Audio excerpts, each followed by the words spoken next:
Welcome back, everyone. So, our new topic is method of appraisal. First is rating scale. Appraisal कई तरीक़ों से दिया जा सकता है. किसी यहाँ पर हम एक ऑर्गेनाइजेशन की बात कर रहे हैं. किसी ऑर्गेनाइजेशन में किस तरीके से अप्रेज किया जाएगा, उसके यहाँ पर 7 जो है फर्दर पॉइंट्स डिस्क्राइब किए गए हैं. So first is rating scale. Rate कर कर भी हम अप्रेजल दे सकते हैं. जैसे कि this typical rating scale system consist of several numerical scale each representing a job related performance criterion such as output, attendance, initiative etcetera. देखिए अब रेटिंग कैसे होती है. रेटिंग में आप देख सकते हैं कि अटेंडेंस देख लेते हैं कई बार कि भाई इन लोगों की अटेंडेंस तो बहुत कम है, किसी की बहुत ज़्यादा है, तो उसमें इस तरीके की लाइन हो जाती है कि यहाँ है तो बहुत कम है, यहाँ है बहुत ज़्यादा है, मिडल में है, दैट्स फाइन, ये मिडल कैटेगरी में आता है. So it is like it is called rating scale.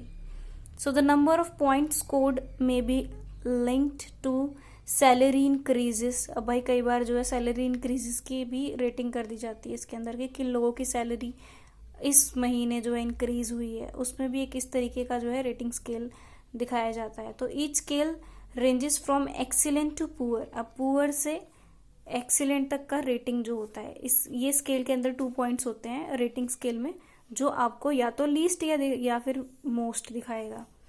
Then second is checklist. Checklist में एज वी ऑल नो कि एक पूरा नंबर ऑफ पीपल जो है एक लिस्ट होती है, उसमें आपको यस या नो में जो है इस कॉलम को फिल करना पड़ता है. तो checklist of a statement on the trade of the employ and his own और her job is prepared in 2 column, yes column and a no column. Okay, so दो यहाँ पर हम रेटिंग करेंगे yes और no के बेसिस पर. ठीक है, दिस इज चेकलिस्ट. देन आता है one more line is there, the rater forwards the list to HR. अब ये जो रेटर्स हैं, यानी कि रेटर्स वो हो सकते हैं जो मैंने अभी पिछली वीडियो में आपको बताया था, जो भी सुपरवाइजर्स हैं, जो भी हेड है या एम्प्लॉयर है, not employer, head of the, जो वहाँ का जो एम्प्लॉय का जो हेड है, सुपरवाइजर है, उसको बोल सकते हैं हम, या फिर HR है. सो जो ये रेटर हैं ये अपनी लिस्ट को HR तक पहुँचाते हैं और फिर वो जो है फर्दर उस चीज़ को स्टडी करके बताता है. तो department where the actual assessment of the employee take place, जहाँ पर वो एक्चुअली में उसके ऊपर प्रोसेस करता है. कौन? ह्यूमन रिसोर्स मैनेजमेंट वाला जो मैनेजर है वो. Then third is force choice method.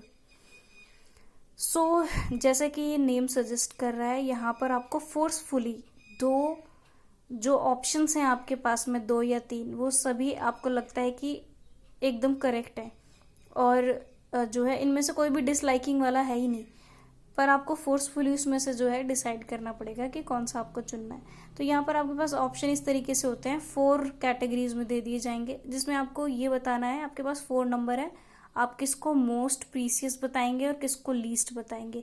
तो 1 2 3 4 आपको पूरा लगाना पड़ेगा उसमें एज अ टिक, या फिर नंबरिंग देनी पड़ेगी. The rater is given a series of statement about an employ.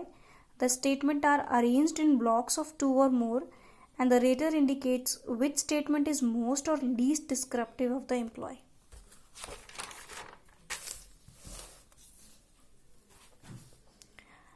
Like learner fast से लेकर जो है लास्ट तक. It 4 choice method because rater is force to select 1 out of the 2 readymade statement. जो ऑलरेडी रेडीमेड स्टेटमेंट्स हैं उनमें से उनको एक चुनना है, इसलिए फोर्सफुली कहलाता है. Then fourth is critical incident method. देखिए कई बार क्या होता है ना, किसी ऑर्गेनाइजेशन में कहीं भी वो कॉन्फ्लिक्ट्स आते ही हैं, तो उस दौरान क्या होता है ना, उनका बिहेवियर सुपरवाइजर नोटिस करता ही है.